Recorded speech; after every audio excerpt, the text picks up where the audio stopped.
एक समय की बात है जब एक छोटे से गांव में एक पुरानी घड़ी थी। यह घड़ी गांव के प्राचीन मंदिर के अंदर लगी हुई थी। कहा जाता था कि इस घड़ी को सैकड़ों साल पहले एक महान आर्षी ने बनाया था। यह घड़ी सिर्फ समय नहीं दिखाती थी, बल्कि उसके अंदर कुछ और भी छुपा हुआ था। गांव के लोग इस घड़ी को समय की देवी कहते थे, लेकिन किसी को भी इसके रहस्य का पता नहीं था।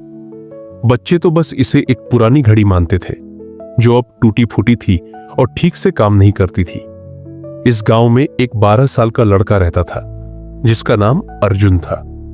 अर्जुन एक जिज्ञासु लड़का था। उसे गांव की पुरानी कहानियों और रहस्यों में बहुत रुचि थी। एक दिन उसने अपने दादा से पूछा, दादा, ये पुरानी घड़ी क्यों इतनी खास है? क्या इसमें कोई रहस्य है?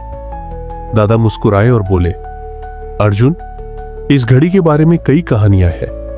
कुछ लोग कहते हैं कि यह घड़ी अतीत को दिखा सकती है, लेकिन किसी को भी यह नहीं पता कि यह सच है या नहीं।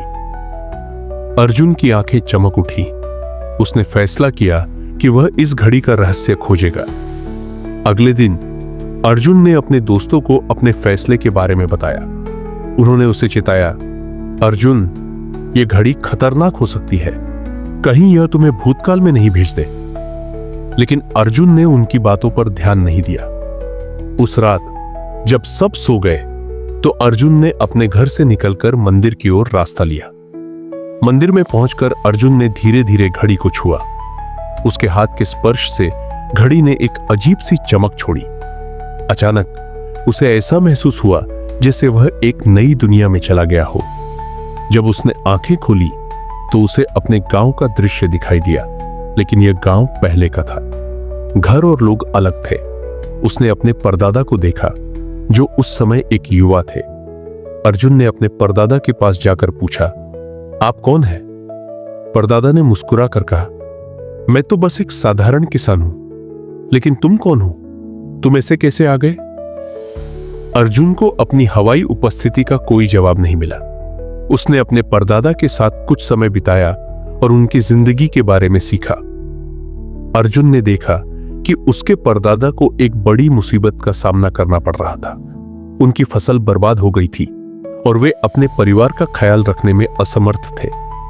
अर्जुन ने फैसला किया कि वह अतीत को बदल देगा। उसने अपने परदादा को एक नई खेती की तकनीक सिखाई जिससे उनकी फसल बच सके। परदादा ने उसकी बात मानी और उनकी फसल सफल रही।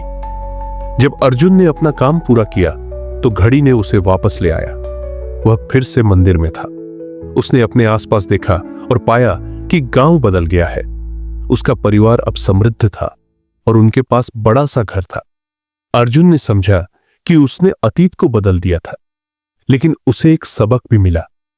अतीत को बदलना आसान नहीं है और इससे कभी कभी अनजाने परिणाम भी हो सकते हैं।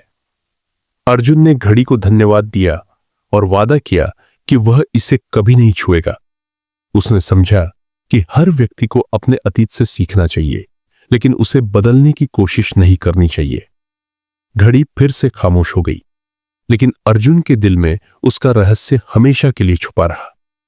नैतिक: अतीत से सीखना जरूरी है, लेकिन उसे बदलने की कोशिश करने से बचना चाहिए। हर व्यक्ति को अपने वर्तमान और भविष्य पर ध्यान केंद्रित करना चाहिए,